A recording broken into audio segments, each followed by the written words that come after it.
Welcome to my new series of videos in which I'll be going through the various guitars used by the members of Kiss, specifically their touring guitars relevant to Kiss. This first episode will be on Paul Stanley, who is interesting because he jumped around a lot. The other Kiss guitarists mostly stayed with one brand and one style, but Paul used a lot of different guitars. Paul had 3 guitars during Kiss's origins in 1973 and 74. The first was a custom double cut made by Charles LeBeau, who owned a shop called Guitar Lab in New York. This guitar was stolen very early on, but it can be seen in this classic picture of the band. Following the theft, Paul started using a black Gibson Les Paul Custom. This guitar can be seen in the 1973 bonus disc on Kissology 3, and was Paul's primary guitar recording Kiss's first album. If you're interested in pickups, Paul primarily used DiMarzio's hand-wound by Larry DiMarzio himself. Paul said, "Interestingly enough, Gene went to school with Larry. I met Larry because he was in college with Gene.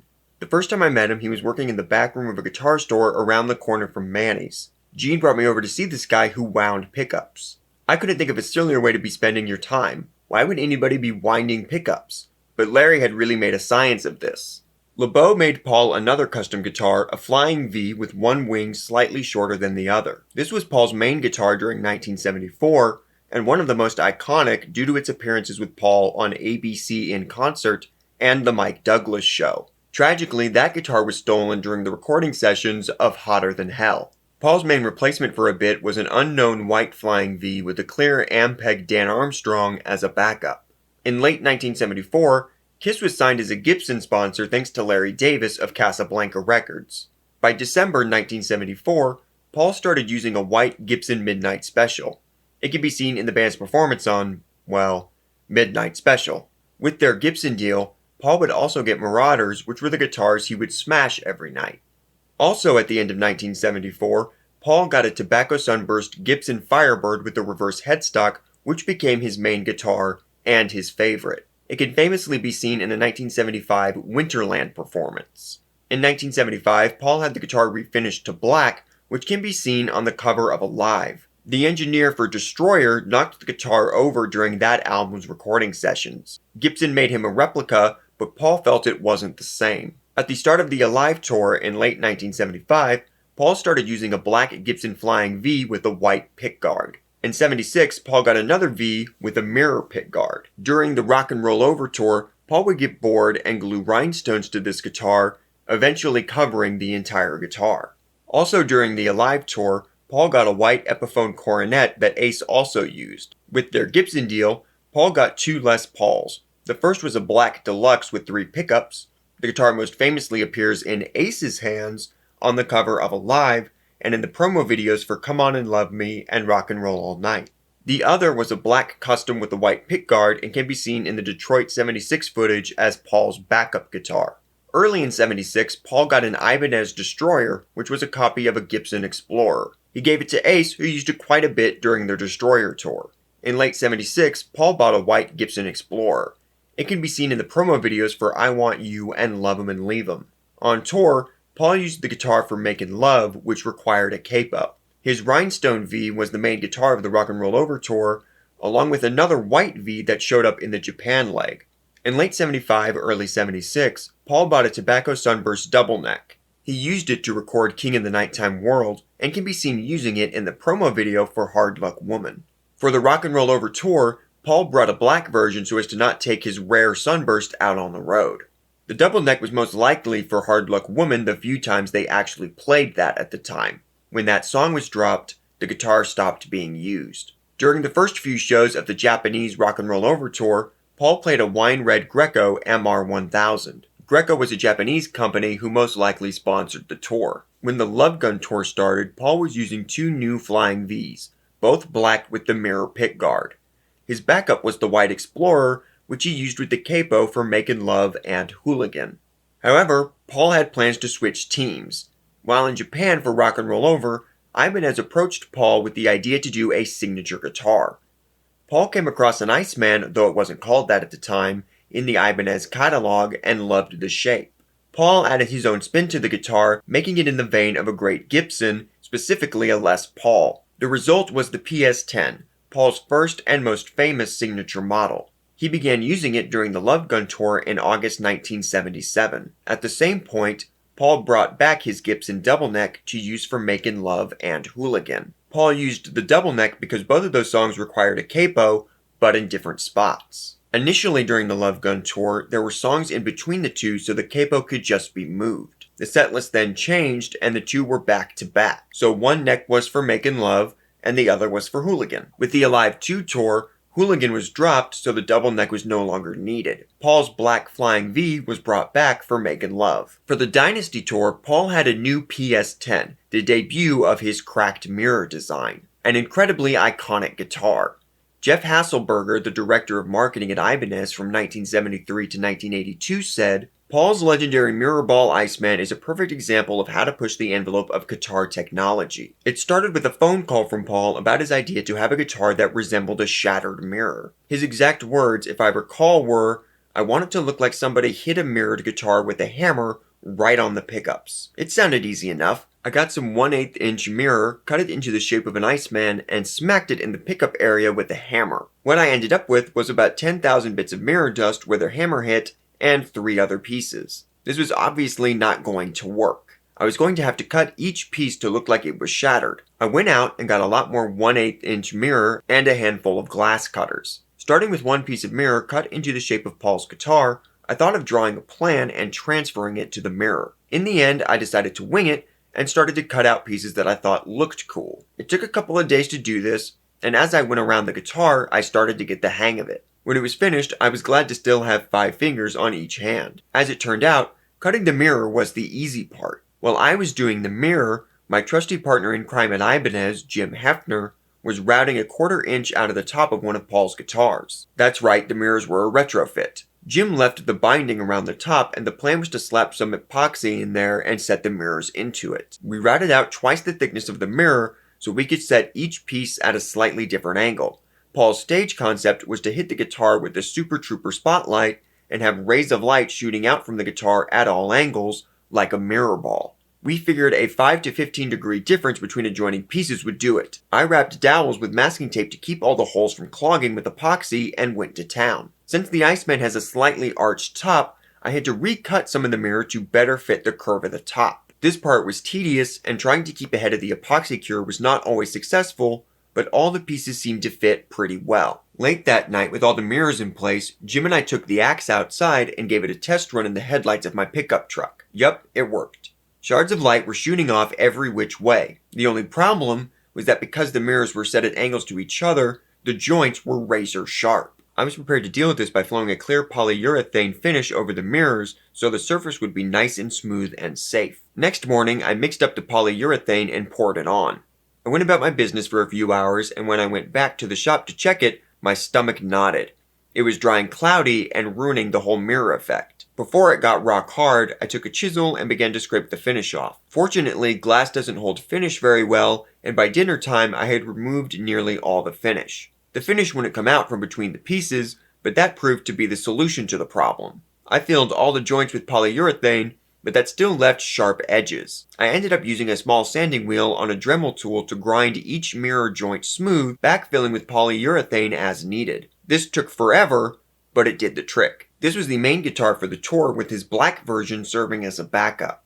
However, towards the end of the tour, Paul was evidently not happy with Ibanez. The cracked mirror remained his main, but his backups were replaced with the black custom Hamer Standard made specifically for Paul and a mirror Gibson Explorer. The cracked mirror PS10 saw some action in 1980 in the music video for Shandy and in some promotional photos. However, by the time the Unmasked tour started, Paul was using Hamers exclusively. His custom black was his main guitar, with the maroon Vector serving as the backup, with a capo for Is That You and Shandy, and uncapoed for I Was Made for Lovin' You. Paul also had a Hamer double neck that was briefly used. Paul said, Paul Hamer was trying to revive either the quality or the spirit of the Gibson stuff at a time when Gibson was not exactly at their peak.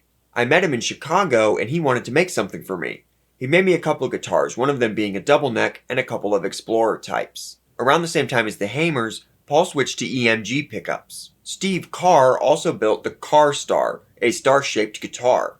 It was never used live. Paul thought it sounded terrible, but it shows up in television appearances, photos, and the music video for Is That You? The band did not tour for The Elder, but Paul had a new guitar for the promotional appearances, a white Hamer Vector, most notably seen in the music video for A World Without Heroes. However, for the one live performance on Fridays, Paul used his black custom standard. The Car Star also reappeared for a lip-sync appearance in Mexico. Creatures of the Night saw a lot of new guitars for Paul. For the promotional appearances, Paul mostly used a BC Rich Eagle and a leopard print finish as seen in the I Love It Loud music video. Paul also got a black BC Rich Mockingbird with a gemstone trim. For the tour, these guitars were backups, and Vincent sometimes used the latter. Paul's main for this tour was his standard Hamer refinished with the tiger stripe finish. He also had a new zebra striped Hamer Vector, and his Hamer Double Deck made a few appearances. For the Lick It Up tour, Paul used his tiger stripe Hamer Standard and Zebra Vector as well as the BC Rich Eagle. The Mockingbird also saw some use. The leopard print Eagle became the main guitar for the Animalized tour. The Mockingbird was used early on but retired. Paul got a new Hamer, the Scarab, as seen in the Heavens on Fire music video. Paul used the Scarab exclusively for Heavens on Fire during the tour. The tour also saw the debut of Paul's new cracked mirror guitar, a BC Rich Warlock, which was featured as a backup most notably during Paul's solo. For the Asylum tour, Paul's Leopard Eagle seems to have been replaced by a new Eagle with the finish clearly meant to be in line with the Asylum outfits. The cracked Warlock took the place of the Scarab as the Heavens on Fire song. Paul also had a BC Rich Iron Bird, as seen in the Tears Are Falling music video. With Crazy Nights, Paul favored the BC Rich ST, a much simpler S style compared to some of the crazy shapes he had been playing. He had several variants, a green military-esque design, an American flag finish, a multicolored animal print, and a white double neck. Paul also sported a new Eagle with a body glove design as seen in the Crazy Crazy Nights music video. Paul then sustained some kind of injury, so he wanted to use really lightweight guitars. During the European leg of the Crazy Nights tour in 1988, Paul started using Steinbergers, one white and one with the body glove design. Paul also used these during his solo tour in 1989. Interestingly, in the music videos for Hide Your Heart and Rise to It, Paul played some kind of hollow bodies. I can't tell for sure, but I think they might be Gretsch's. He never played them live as far as I know. I wonder what the story is there. For the Hot in the Shade tour, Paul used stunning Gibson Les Pauls, one Sunburst and one Gold Top. A welcome return, in my opinion. The guitar just suits him. He said, "They are amazing guitars out of the custom shop." It was as though they revived the craftsmanship and suddenly remembered what it meant to be Gibson. Paul also continued to use the military BC Rich ST as a backup. In 1992, Paul returned to Ibanez. Both the black and cracked mirror variant became his main guitars for the tour. For the opening song, Creatures of the Night, Paul used a black BC Rich Eagle. Paul stuck with his two Ibanez models for the next couple of years. A black finish with gold hardware and pickguard debuted in 1995. Paul can be seen holding it on the cover of Carnival of Souls, although I do not think he ever played it live. For the 1996 reunion tour, Paul's main guitar remained his Ibanez model, but in a new rhinestone finish with the cracked mirror serving as a backup. In 1998, Paul parted with Ibanez once again and moved to Washburn. What's happening, people? I'm Paul Stanley, and I'm back at the hotel after the show. This is the guitar I use every night. This is the one that's rocking the nation and rocking the world. The Washburn Paul Stanley model. What's it going through? A Randall Colossus amp. I designed both. They're both for you. If you want to rock, let the music do the talking, plug in and go. Paul's signature guitar, the PS2000, debuted with the Psycho Circus tour. His main guitar featured a black finish, with the cracked mirror variant serving as a backup. Paul stuck with these models during the Farewell tour in 2000 and 2001 with two new finishes, Rhinestone and Cherry Sunburst. In 2003, Paul entered a new deal with Silvertone, a decision which baffles me to this day. The partnership yielded two models, the Sovereign and the Apocalypse. Both had multiple finishes with basic black, though the Apocalypse had some red lines, which was cool, the cracked mirror, and a silver sparkle. There was also a double-neck Sovereign as seen in the Rock the Nation DVD. Now I could be wrong about this, but I believe this is when Paul switches to using Seymour Duncan pickups, a custom 5 and a 59. He still uses those pickups to this day. After a couple of years playing the Silvertone monstrosities, Paul thankfully returned to Washburn. When Kiss appeared on VH1's Rock Honors, Paul was playing his Silvertones, but for their 2006 Japan tour, Paul had broken out his PS2000s with the cracked mirror serving as the main. For his solo Live to Win tour, Paul introduced a new model, the Preacher. It's called the Preacher because I see it as a guitar that has real blues roots, Paul explained. You could preach the gospel of rock and roll and blues on this guitar. You can really testify. This guitar preaches. The design is something Paul has wanted to do since the early 90s. His first attempt was with Ibanez, and a prototype can be seen in the music video for Domino. Silvertone also took a crack at it with the Monarch. Washburn finally made it happen, and I have to say I love these guitars. I think they are so cool. I want the white one so badly. I've kept this catalog for over 15 years because of how awesome I think these guitars are. The guitar came in 3 finishes that Paul played, the aforementioned white, black, and a sunburst. Strangely, Paul never played these with Kiss. In 2007, the PS800 was introduced in black and cracked mirror. But by 2008, the PS2000s were back in action and were the main guitars for the Alive 35 tour. In 2009, with the release of Sonic Boom, Paul started playing kick-ass flying Vs, the PSV 2200. These were the guitars Paul was using when I first saw the band in 2009. There was the basic black, cracked mirror, rhinestone, and white. These became Paul's main guitars until 2012 with the release of Monster. Recreating the Flying V with Washburn went so well that Paul decided to recreate the Firebird. The result was the Starfire. The idea with the guitar was to create something classic, something that echoes things that have been here before, but improves on it. Whatever guitars this may remind you of, quite honestly, this kills them because it's better balanced. The tone is tremendous. The neck, the radius, the action, everything about it, the playability. It's great because you can literally have it around your neck and let go and it stays horizontal, whereas other guitars, because of heavy tuning pegs or other things, will just dip and hit the ground. The inlays are something that I've done over the years, these abalone and mother of pearl, split blocks, and you've got these classic big frets. This is the guitar I always wanted that never was. While the guitar initially featured many humbuckers, Paul later changed them to have full-size humbuckers.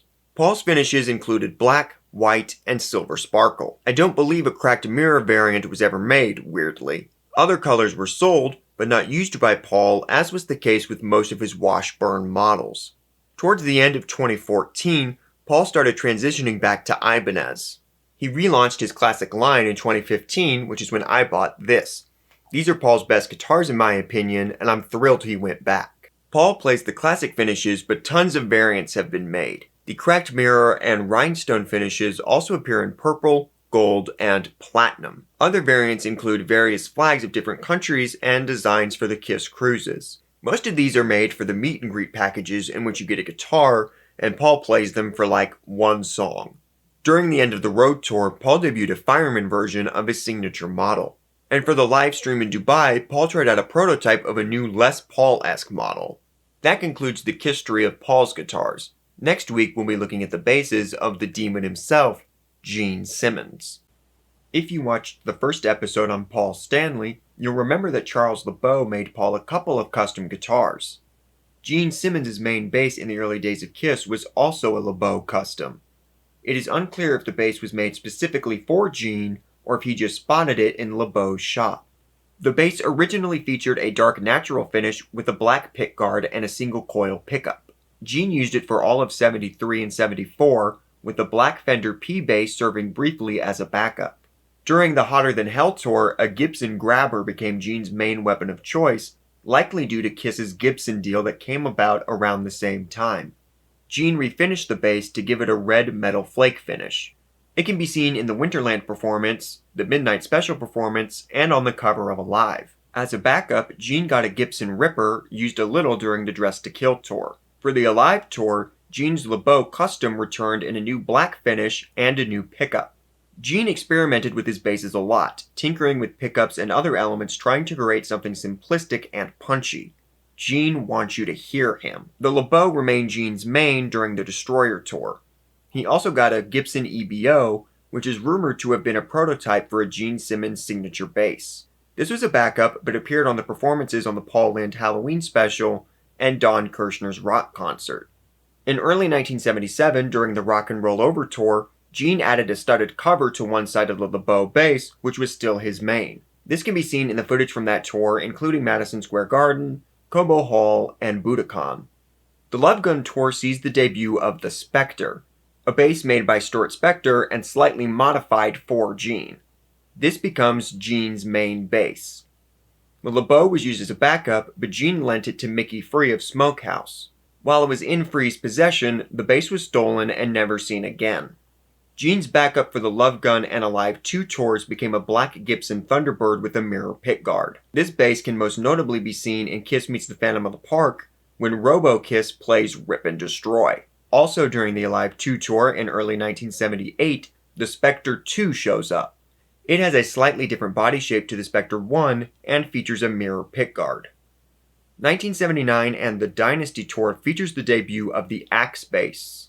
Interestingly, 2 different versions were made.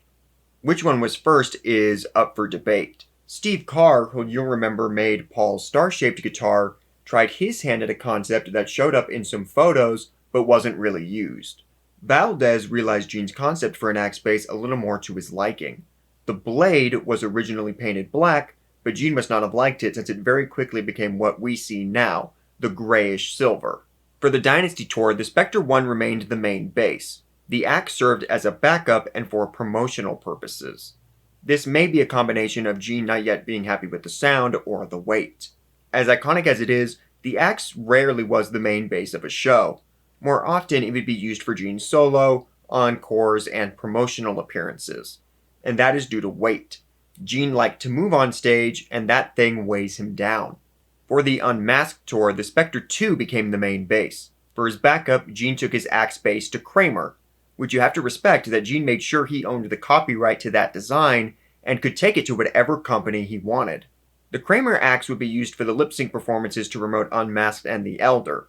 For their live performance on Fridays, Gene used the Spectre 2. For the Creatures of the Night tour, the 2 Spectres shared duties as the main bass, with the Kramer Axe as a backup. For the Lick It Up tour, Gene used 3 basses. The first was the Spectre 2. Then, Gene started using a black pedula as seen in the Lick It Up music video. Finally, there was a new axe, this time courtesy of Jackson as seen in the music video for All Hell's Breakin' Loose.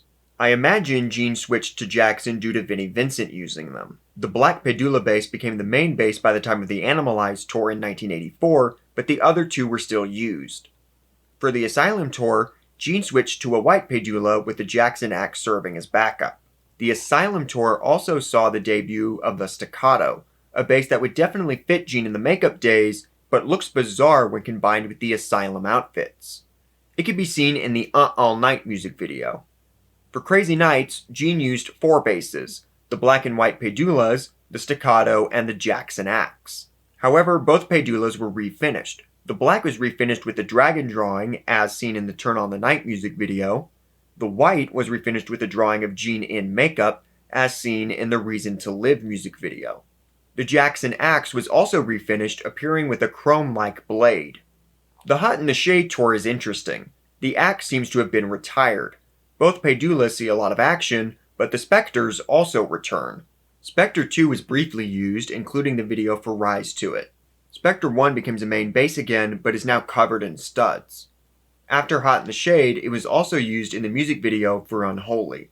Gene used the Dragon Pedula briefly at the beginning of the Revenge tour, but his main basses very quickly became his new signature model, the Punisher, made by B.C. Rich. This is clearly Gene's favorite bass, as he sees it as the culmination of his experimenting. The initial Punishers were basic black and a second black featuring a mirror pickguard in the shape of a skull and crossbones. During the American leg, the latter would be replaced with a red flame Punisher. In late 1993, Gene severed ties with B.C. Rich, although he continued to use their basses during the Alive 3 tour in 1994. In 1995, Gene started manufacturing his basses through his own overseas company. For the reunion tour, he starts using his own Black Punisher as his main. For the Psycho Circus tour, the axe bass returned and saw quite a bit of action. Starting with the 2000 Farewell tour, Gene's main configuration comes into play. The Punisher would be used for most of the show, with the axe coming in for the solo and the end of the show. This has seen little change since. Like Paul's Ibanez models, there are a lot of different variants of both basses. However, these are barely used. Gene sells them, and when purchased, he will play them for one song so that he can say it is a stage-played instrument and charge you 15 grand for it. Not to worry though, if you aren't interested in stage-played, you can still get one for only 7 grand. That would be the end of the story had Gene not thrown a twist ending at us. In late 2020, it was revealed that Gene would be re-teaming with Gibson for an initiative called G Squared. This will be a line of basses and guitars across Gibson, Epiphone, and Kramer. The first of these basses showed up in the rehearsals for the Dubai live stream, Thunderbirds, both black, one with a mirror pick guard and the other with a red mirror pick guard. The former was actually played during the live stream. That concludes Gene's episode. On Tuesday, we'll be traveling to outer space to look at the guitars of Ace Frehley to celebrate his birthday. When Ace Frehley joined Kiss, he was using a red Epiphone coronet. Epiphone recently started making this model again.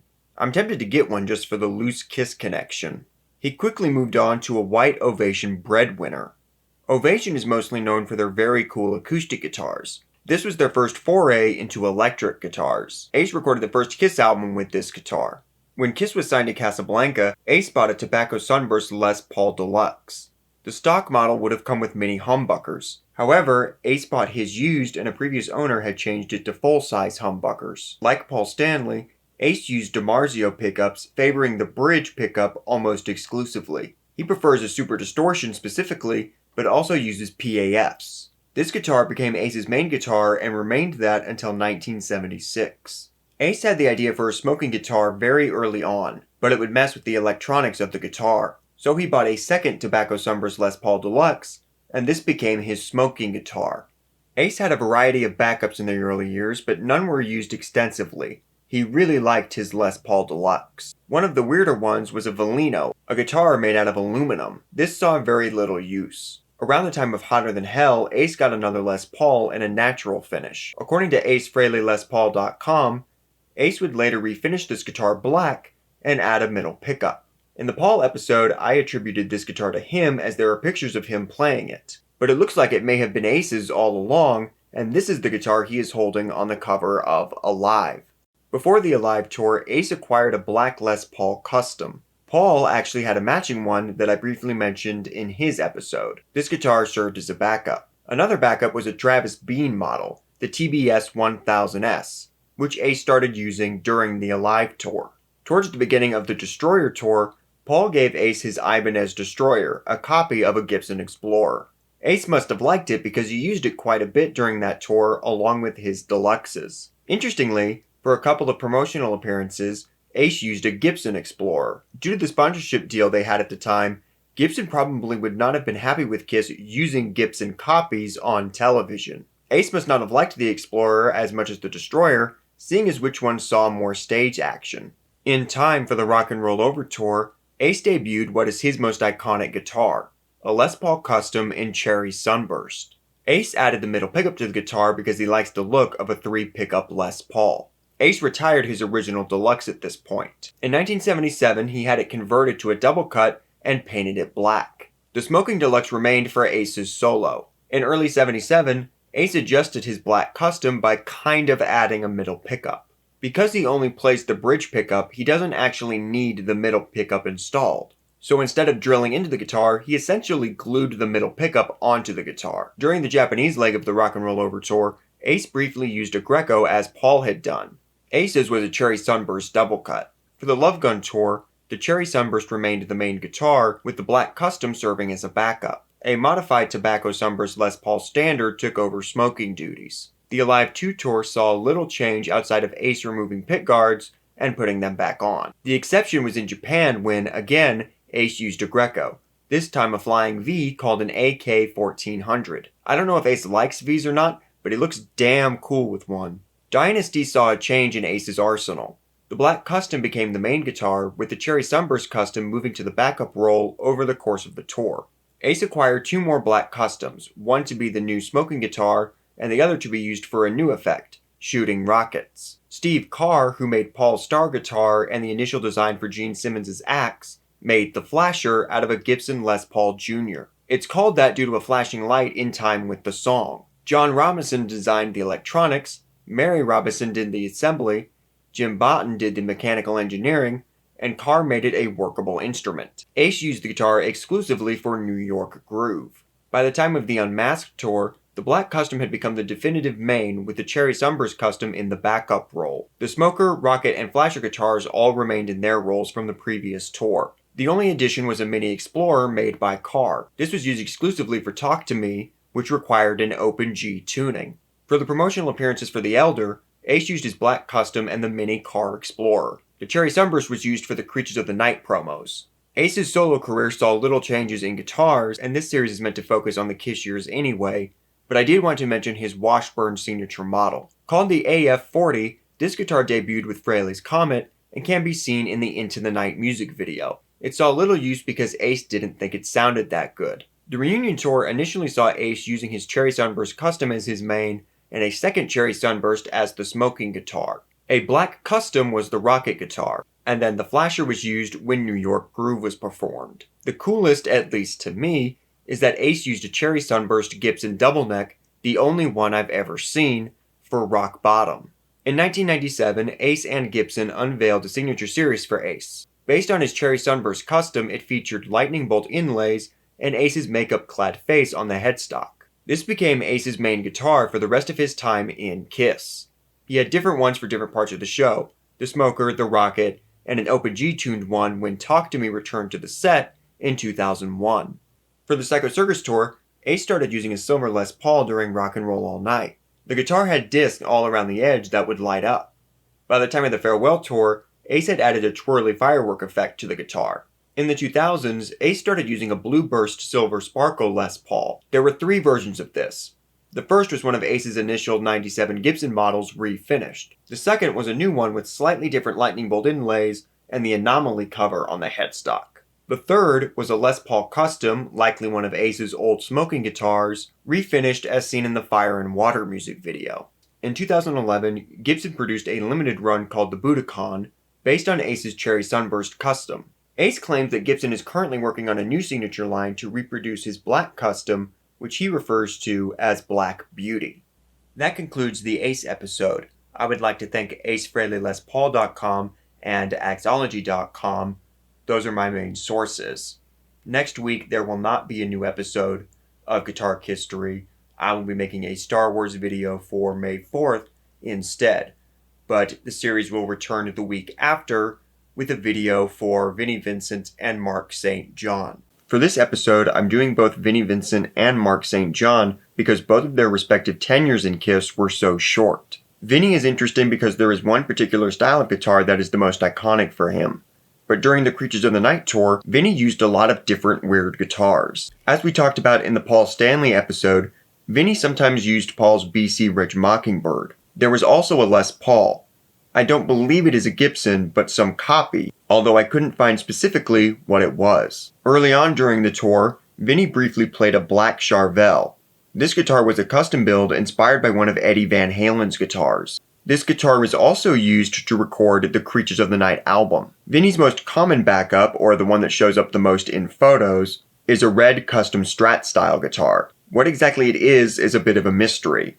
It could potentially be a Guitar Man, which was a shop in New York owned by Richard Friedman. The logo on the headstock matches. Most likely, it is a Guitar Man neck on a Charvel body, but info is scarce. Which brings us to Vinnie's main guitar, a gold Jackson RR1. The guitar was designed by Ozzy Osbourne guitarist Randy Rhoads with Jackson Guitars, an asymmetrical flying V. Following Rhoads' death, Vinnie was the first professional guitarist offered this model. The gold was of course inspired by Vinnie's makeup. Vinnie also played a black one with gold hardware. For the Lick It Up tour, Vinnie only played the Jackson Rhoads guitars in different finishes. One of his gold guitars was refinished pink, which became his main for the tour. He also still used the gold and black finishes. For Vinnie Vincent Invasion, Vinnie put his own twist on the design, adding a second set of V-wings, creating a sort of shadow or double V. Get it? VV? He played a pink and white one. When his relationship with Jackson soured, Vinnie took the design to several different companies, including Ibanez and Washburn, although those partnerships didn't last long. Moving on to Mark, he's both the easiest and the hardest to do. He only played 2.5 shows, so there aren't decades of different guitars, but that also means there isn't a ton of documentation of his gear. Mark used Jacksons. Grover Jackson was the one who suggested him for the band, after all. He primarily played a black Jackson soloist as seen in the Heavens on Fire music video. He also played another black Jackson model with dot inlays instead of the triangles. There was also a Strat style and a natural finish with the black pickguard. I assume it's another Jackson, but I'm not sure. And that pretty much covers it. Next week we'll be looking at Bruce Kulick's guitars. For his first tour with Kiss, Animalize, Bruce Kulick used 3 guitars. His 2 mains were Charvels with EMG pickups, 1 metallic blue and 1 metallic gold. His backup was a black BC Rich Eagle, which complemented Paul Stanley's leopard print Eagle. The blue Charvel and the black Eagle were stolen from the Kiss warehouse in 1988. For the Asylum tour, Bruce played a new purple Charvel with a graphic on it designed by Bruce. It can be seen in the Tears Are Falling video. Bruce also had a custom zebra print Jackson soloist featured in the All Night music video. Bruce played a BC Rich Ironbird custom painted a sparkly blue. Most notably, Bruce began his relationship with ESP at this time. He received 2 ESP M1s, one with a flip-flop blue finish and a second with a multi-swirl finish that was designed by Paul. The latter was featured in the music video for Who Wants to Be Lonely. Crazy Nights saw a lot of new guitars for Bruce. For the album, Bruce acquired what is known as the Banana Guitar, a yellow ESP M1. Bruce did not take this guitar on tour, but it saw a lot of recording action starting with Crazy Nights, and Bruce is holding it on the back cover. Another iconic guitar is the Radioactive guitar. This was a red BC Rich ST3. Bruce had them custom paint radioactive symbols across the body to match a suit Bruce wore on stage. The guitar can be seen in the Crazy Nights video, just not on YouTube. Bruce gave this guitar to Eric Carr as a gift so that Eric could have a nice guitar to write songs with. Bruce reacquired it much later on. To match the Radioactive BC Rich, Bruce asked his tech if he could put the same design on a black ESP Horizon. The main differences between the Horizon and the M1 is that the former has a more angular body, while the M1 is rounder. And the Horizon has 2 pickups, a humbucker in the bridge and a single coil in the neck, while the M1 only has a humbucker in the bridge. The black Radioactive can be seen in the Turn on the Night music video. Bruce also played 2 other Horizons extensively, one red and one sunburst. Additionally, Bruce played a new M1 with an ash body finish. For the Hot in the Shade tour, the Sunburst Horizon saw a lot of action. Bruce had a new white M1, and there is another ESP with a Statue of Liberty graphic, although I had a hard time finding info on this one. Additionally, Bruce would open the show with a black Gibson Les Paul Special. I imagine this was done due to a lot of the classic Kiss material returning to the set list, and to complement Paul's Les Pauls. For Revenge, Bruce continued to use his white M1, but he added a tortoiseshell pickguard because he loved the look of Jimi Hendrix's guitar. For the UK leg, Bruce used a Gibson Modern, a rare and strange model for the company, but I don't believe it made it to the US leg. He also started playing a Gibson Les Paul Jr. Bruce played a Gibson Flying V and a natural Carina finish for the Unholy music video and an NFL promo, but I don't think he ever took that guitar on tour. ESP made Bruce 2 custom Explorers, one white and one black with a mirror pickguard. The former was featured in the music video for I Just Wanna, while the latter was featured on the cover of Alive 3.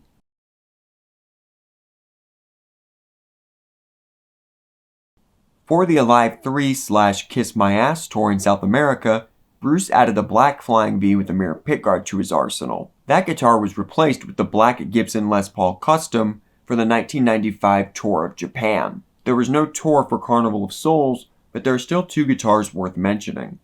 The first is a BC Rich Eagle Supreme in a natural Koa wood finish. This was used during the recording of the album, and this is the guitar Bruce is holding on the cover.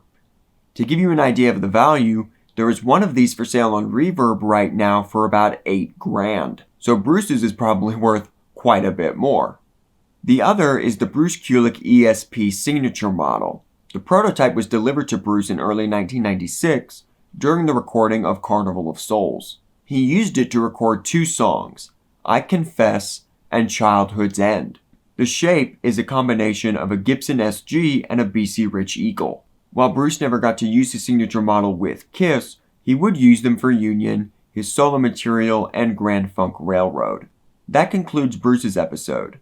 Thank you for watching, and join me next time for a look at Tommy Thayer's guitars. During Tommy Thayer's first couple of tours, he mainly used 2 Gibson 1960 Les Paul standard reissues, one sunburst and one black. In 2006, he added a custom shop Silver Sparkle Les Paul. This would later become Tommy's first signature model. For the Alive 35 tour, Tommy's main guitar became a Cherry Sunburst 59 reissue. The Silver Sparkle was used for the first part of Tommy's solo. It had a chrome back that reflected the lights. For the second part of the solo, Tommy used a black Les Paul Classic to shoot rockets. During the South American leg of the Alive 35 tour, Tommy debuted a custom Gibson Explorer in Silver Sparkle. In 2012, the Silver Sparkle Les Paul shared main duties with the custom Les Paul Standard in Tobacco Sunburst. The Black Classic became the guitar for the entire solo, and the Explorer remained as backup. The Tobacco Sunburst quickly became the main guitar, and the Silver Sparkle Les Paul was retired. During their 2014 tour with Def Leppard, Tommy debuted his new signature model, the White Lightning, a sparkly white Les Paul with chrome hardware. This continues to be Tommy's main guitar to this day. For Kiss Cruise 6 in 2016, which was Creatures of the Night themed, Tommy played one of Ace Frehley's Budokan models. In 2017, Tommy debuted an Explorer version of the White Lightning, which replaced the Silver Sparkle Explorer. So the rig at this point is the White Lightning Les Paul for the main, the Black Classic as the rocket guitar, and the White Lightning Explorer as a backup. For the End of the Road tour, Tommy added 2 new guitars. At the start of the tour, Tommy was still using the Black Les Paul Classic as the rocket guitar, but during the first European leg, Tommy replaced it with a custom mirrored Gibson Flying V. The second guitar was an electric blue Les Paul. This guitar became a backup only used for a couple of songs per show, and typically sold as a stage-played instrument. That concludes this episode and this series. Let me know in the comments what your favorite Kiss guitars are.